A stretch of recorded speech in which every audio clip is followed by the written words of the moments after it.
Arteta senses Arsenal have backbone to stand tall in battle for top 4. Nearly 4 weeks have passed since Arsenal last played at the Emirates, and there will not be many fond memories of that occasion. They toiled against Burnley and, in keeping with current fashion, ended with 10 men. Fine margins like this are supposed to matter when you are fighting for the top 4. Sean Dyche's side had only kept one away clean sheet in the league all season, so it was surprising that they held out for a point in relative comfort. Arsenal were 6th then, just as they are now, but the picture is markedly different. The scales have tipped in their favor.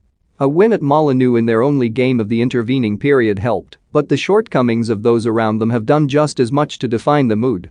Since the draw with Burnley, the 2 teams above them and the pair below have played a total of 10 games and amassed 12 points.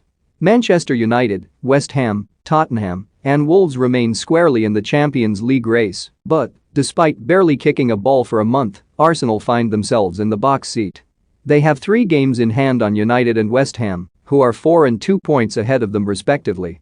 Brentford are Saturday's visitors, and it feels a long time since, in the opening match of the campaign, a COVID-hit Arsenal were pummeled in West London with Ivan Toney claiming, "I don't see them winning anything anytime soon." The Bees striker may technically be right, but given Arsenal's past half-decade, Mikel Arteta would be perfectly entitled to go along with Arsene Wenger's pronouncement in 2012 that 4th place would count as a trophy. Arsenal looked weak that night at Brentford Community Stadium, cowering under a barrage of set pieces and direct balls. It seemed a familiar tale, but they have become a side with backbone, and Arteta agrees that his players are mentally tougher than 6 months ago.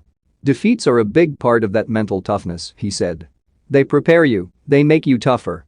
The team understand the suffering you go through when you lose a football match, and you have critics when everybody is questioning you. You have to fight against that situation. That is what creates mental toughness as well." Arteta wants Arsenal to be punchy as long as they stay within acceptable limits.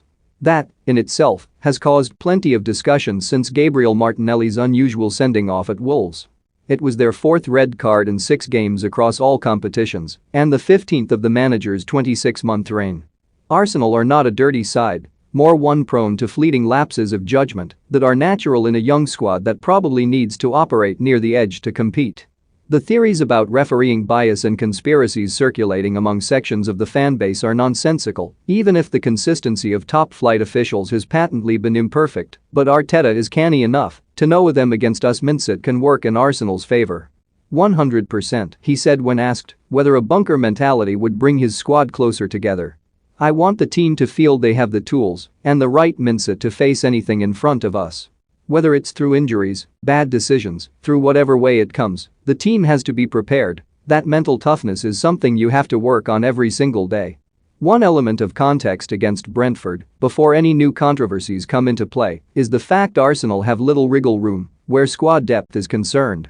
If anyone had to be suspended for a match at this point, Martinelli was probably the best candidate, simply because Emile Smith-Rowe is a more than satisfactory replacement on the left flank. The deputy option would be a step down in virtually any other position, and there is a sense that, despite their favorable standing and the excellence of their first-choice side, the season will stand or fall on keeping players available. It is likely someone will need to step up from the fringes, and Arteta still holds hope that Nicolas Pepe, who finished 2020-21 with a bang but has played 24 minutes in the Premier League since 18 October, can be the difference maker Unai Emery thought he had purchased in 2019. "Since he has come back from AFCON, I think I have seen a different Nico," claimed Arteta, who has made similar pronouncements in the past. "He had a brilliant end of the season last year. He can replicate that. We need him at his best because everybody is going to contribute. We are a really short squad at the moment, and hopefully he has understood the